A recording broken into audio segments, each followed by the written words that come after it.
Jangan ikut organisasi di luar NU. Dengarkan, jangan ikut organisasi di luar NU. Ya, jadi sekarang siapa yang dalam kutip radikal?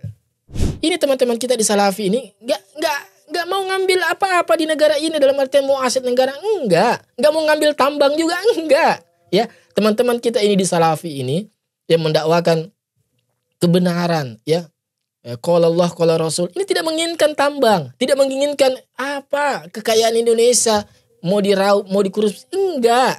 Ya, bahkan kemarin tuh ada tuh, ya, Kiai Cabul itu, ya, ada oknum Kiai Cabul. Ya, 40 santri, ya, ditusuk lewat belakang coba, ya. Padahal kita tahu orang itu sering mengajarkan tentang ilmu-ilmu tasawuf, ilmu-ilmu makrifat, ilmu-ilmu mensucikan jiwa, ya, membersihkan hati. Ya gini gimana ceritanya dia pandai sering mengajarkan kepada orang-orang jamaahnya untuk mensucikan jiwa, membersihkan hati, membersihkan jiwa, tetapi barangnya sendiri dia tidak bisa bersihkan. Gimana coba ceritanya? Ya. A'udzu billahi minasyaitonir rajim. Bismillahirrahmanirrahim.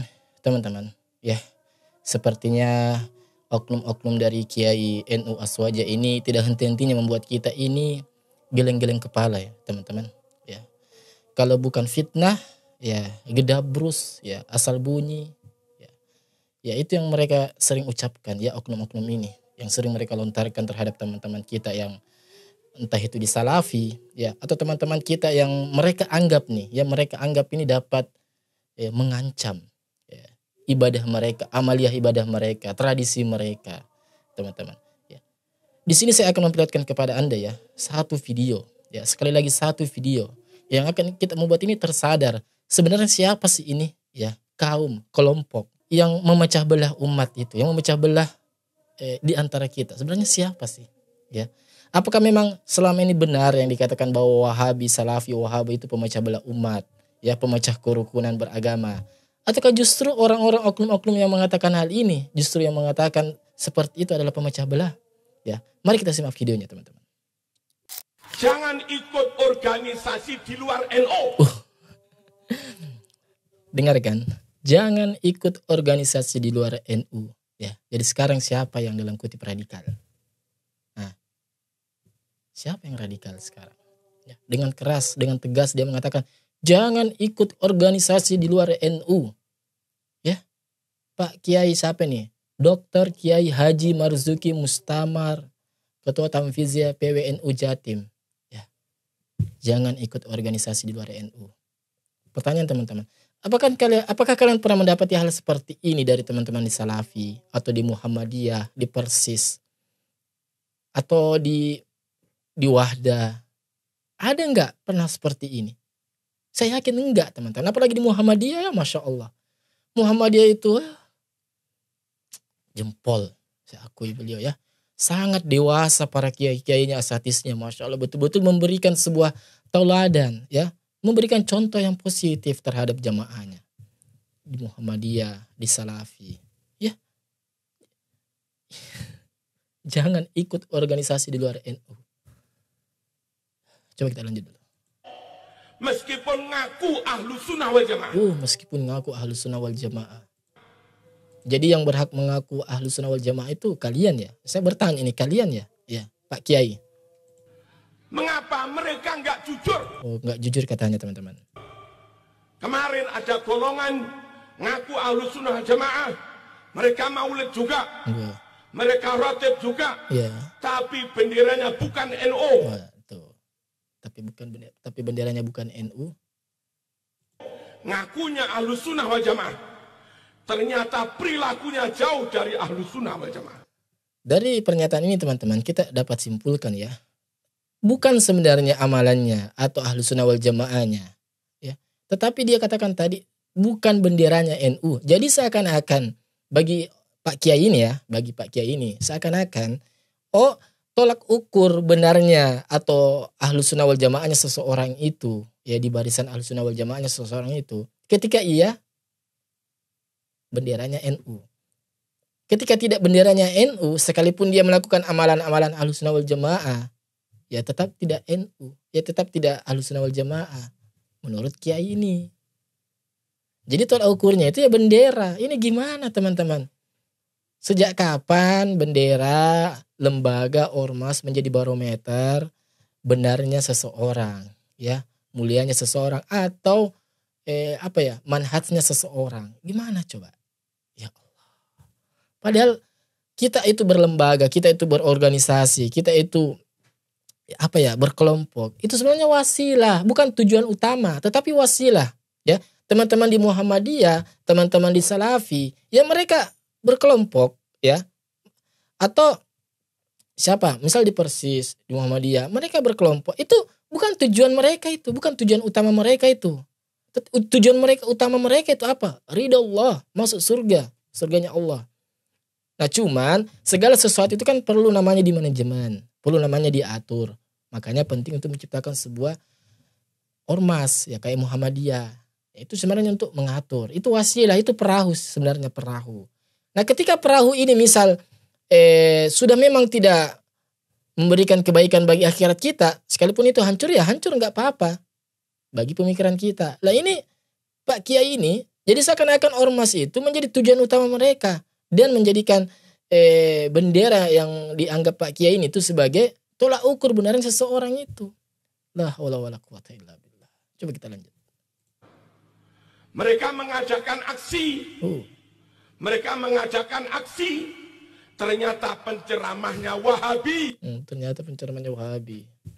Gitu terus Wahabi. Artinya amal maulid, amal rotib hanya untuk mancing. Tuh. Ini udah nuduh Wahabi, udah fitnah lagi. Betul-betul asbul nih, asal bunyi. Agar warga NU ikut mereka. Setelah ikut terkumpul di doktrin. Luar biasa ya teman-teman fitnahnya ya. Enggak tanggung-tanggung. Halo, jangan Gimana teman-teman? Sudah jelaskan? Ya dari videonya tadi kita sudah simak ya bahwa seakan-akan begitu besar kultus mereka yang mengkultuskan organisasi mereka, mengkultuskan ormas mereka. Jadi seolah-olah perkataannya itu menganggap di luar dari kelompok mereka, di luar dari ormas mereka itu salah semua teman-teman. Ya, bahkan mungkin kita sudah tahu bersama ya. Ada sempat viral juga video kemarin dan saya juga sempat bahas di channel ini. Ada salah satu oknum dari Kiai Aswaja yang mengatakan bahwa NU itu sudah agama, NU itu agama, ya tidak NU neraka. Itu katanya teman-teman. Ya. Jadi di sini, ayo saya mengajak Anda berpikir ya, siapa sebenarnya ini yang pemecah belah umat? Ya, siapa? Ya, mereka. Ya kita dapat oknum-oknum mereka ini mengatakan bahwa teman-teman kita di Salafi itu sering menyalah-nyalahkan orang, ya. Sering menyalahkan orang yang tidak sependapat dengan mereka, bahkan sampai mengkafir-kafirkan mereka. Ya justru ini fakta video ini yang menampar kita. Ya, bukti bahwa sebenarnya ya orang itulah yang tidak menghargai dan tidak menerima yang namanya perbedaan. Coba gimana coba? Jadi dia mengatakan dengan jelas bahwa di luar dari NU itu neraka, di luar dari NU itu salah besar. Ya, saya sebenarnya kasihan ya sama organisasi NU ini ya, Nahdlatul Ulama yang sudah ratusan tahun yang Masya Allah ya sangat-sangat luar biasa untuk kemajuan negara kita Republik Indonesia ini. Tetapi harus tercoreng namanya hanya gara-gara kelakuan-kelakuan oknum seperti ini. Ya, ya ini bentuk bagian dari polarisasi. Ya tidak menghargai pendapat di luar darinya. Ya tidak menghargai pandangan di luar dari kelompoknya. Ya hanya menganggap kelompoknya itu benar sendiri. Sedangkan di luar dari kelompoknya itu salah semua. Lah ini gimana ceritanya? Ya. Jadi di sini mari kita berpikir teman-teman bahwa siapa sih sebenarnya itu oknum-oknum pemecah belah itu? Orang-orang yang mengatakan pemecah belah itu siapa sih sebenarnya? Ya teman-teman di Salafi yang selalu dijuluki dengan Wahabi. Ya sebenarnya bukan hanya teman-teman di Salafi ya. Pokoknya orang yang mengamalkan sunnah di tengah-tengah kehidupan masyarakat ya pasti dicap Wahabi. Pasti itu teman-teman. Saya saja ya berkata seperti ini. Pasti dicap Wahabi. Lihat deh. Kalau Anda nonton video ini. Coba Anda sambil scroll itu komen-komen di bawah. Pasti ada itu kata-kata dari oknum-oknum mereka yang mengatakan saya ini Wahabi. Nah itulah teman-teman. Ketika ini masalahnya. Ketika kita berbicara tidak sesuai dengan pemahaman mereka. Tidak sesuai dengan pandangan mereka. Maka siap-siap Anda akan dicap sebagai Wahabi. Jadi gitu. Jadi standar Wahabi bagi mereka itu ya seakan-akan bahwa pokoknya kalau nggak maulid, kalau nggak tahlilan, ya kalau nggak yasinan, kalau nggak setuju dengan sholawat, jogetan, dangdutan, ya Allahumma sholli sambil buka baju kayak gini-gini. Kan ada videonya tuh viral, ya. Kalau kita nggak setuju sama itu, ya pasti kita dicap Wahabi. Ya. Kita mengkritisi oknum-oknum dari kiai-kiai mereka yang jelas-jelas salah, ya mengajarkan kesalahan, ya. Bahkan kemarin tuh ada tuh, ya, Kiai Cabul itu, ya, ada oknum Kiai Cabul. Ya 40 santri, ya, ditusuk lewat belakang coba, ya. Main belakang. Ya Allah ya Rabb. Padahal kita tahu orang itu sering mengajarkan tentang ilmu-ilmu tasawuf, ilmu-ilmu makrifat, ilmu-ilmu mensucikan jiwa, ya membersihkan hati. Ya gini gimana ceritanya dia pandai sering mengajarkan kepada orang-orang jamaahnya untuk mensucikan jiwa, membersihkan hati, membersihkan jiwa, tetapi barangnya sendiri dia tidak bisa bersihkan. Gimana coba ceritanya? Ya, oknum ini ya saya katakan ya. Na'udzubillahi min dzalik. 40 santri. Dan ini tidak main-main teman-teman, ya. Ini tidak main-main. Itu teman-teman ya. Kalau bedanya pelaku korban pemerkosaan itu masih mending daripada korban sodomi. Ya.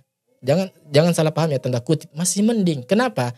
Kalau korban pemerkosaan ya pasti tetap dia akan terguncang psikisnya, dia akan terguncang dari sisi kejiwaannya. Dia akan trauma, sedih ya, dan wajar lah pasti sedih. Tetapi ketika korban itu dari laki-laki, dalam kutip maaf ya, saya katakan sodomi, ya Allah. Itu sudah dicek itu medis teman-teman ya. Jadi di dalam laki-laki itu ya, di dalam laki-laki di bagian belakangnya itu, enggak usah saya sebutkan, kalian sudah pasti mengerti. Ada semacam cincin. Ya ini kata medis ya, penelitian medis, cincin. Ketika ini sudah rusak ya karena istilahnya ditusuk dari belakang ya, yang dilakukan oleh oknum kiai ini disodomi dari belakang. Itu kalau rusak ini cincinnya teman-teman, itu akan merusak seluruh kejiwaan dari si orang ini, si anak ini. Jadi udah enggak ya, kayak udah enggak normal lagi gitu kejiwaannya. Makanya kenapa ya, saya tidak katakan semua, tapi rata-rata sebagian besar korban dari hal seperti itu, saya tidak katakan semuanya ya, tetapi sebagian besar dari mereka itu ketika yang sudah menjadi korban, itu rentan dia menjadi pelaku juga. Karena dari kejiwaan psikisnya itu sudah rusak teman-teman. Ya. Jadi ini bahaya sekali. Makanya kenapa Rasulullah SAW dan saat ini saya berpikir, ya, saya baru berpikir dan saya baru menemukan jawabannya. Kenapa Rasulullah itu, kita kan dengar hadisnya bahwa hukuman bagi pelaku kaum Nabi Lut itu ya, yang punya sesama jenis, baik pelakunya ataupun korban, itu kan sama-sama. Baik itu pasangannya ya, misalnya kita dapatin 2 orang, waliuzubillah, semoga nggak pernah. Ada 2 orang laki-laki sama laki-laki, mungkin diantara si A ini yang jadi perempuan, si B ini laki-laki. Kita dapatin nih, ya main pedang-pedangan. Didapatin, hukumannya bagi 2 orang ini apa?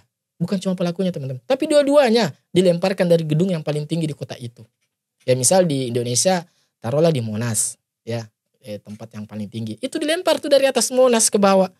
Gak cukup sampai di situ, sampai di bawah kita lemparin batu dari atas. Itu hukuman bagi para pelaku yang main suka pedang-pedangan, ya sesama jenis. Artinya poinnya di sini, kenapa sih korban juga dibunuh? Ya itu tadi teman-teman. Ternyata dunia medis membuktikan, ya dia lebih rentan. Korban ini lebih rentan juga untuk menjadi pelaku di kemudian hari.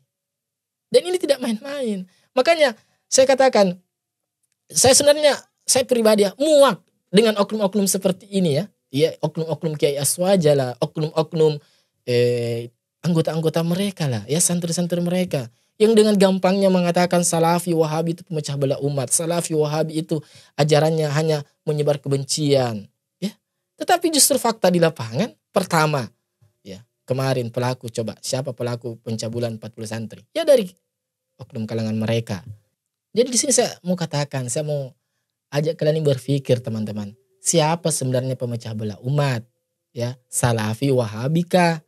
Atau mereka ini, oknum-oknum ini? Jadi seperti itu. Ini hanya saya hanya menyampaikan ya statement atau pandangan dari teman-teman kita ya, yang masuk di DM saya, yang masuk di komen-komen di kolom komentar di bawah ya. Jadi seperti itu. Jadi ya seharusnya buat kalian para oknum ini ngaca ya. Ngaca. Ya sebelum kalian itu mengeluarkan statement, sebelum kalian memfitnah orang, ngaca dulu terlebih dahulu. Ya, ngaca. Lihat dulu fakta. Ya daripada berujung malu, ya kan? Astagfirullah. Ya semoga Allah Subhanahu wa taala senantiasa mengkaruniakan kita pikiran jernih, ya, akal yang sehat untuk bisa membedakan mana yang benar, mana yang salah. Ya, mana yang masuk akal, mana yang enggak masuk akal. Mana yang asal bunyi dan mana yang fakta. Ya, sampai jumpa di video selanjutnya. Wassalamualaikum warahmatullahi wabarakatuh. Barakallahu fikum. Salam perdamaian.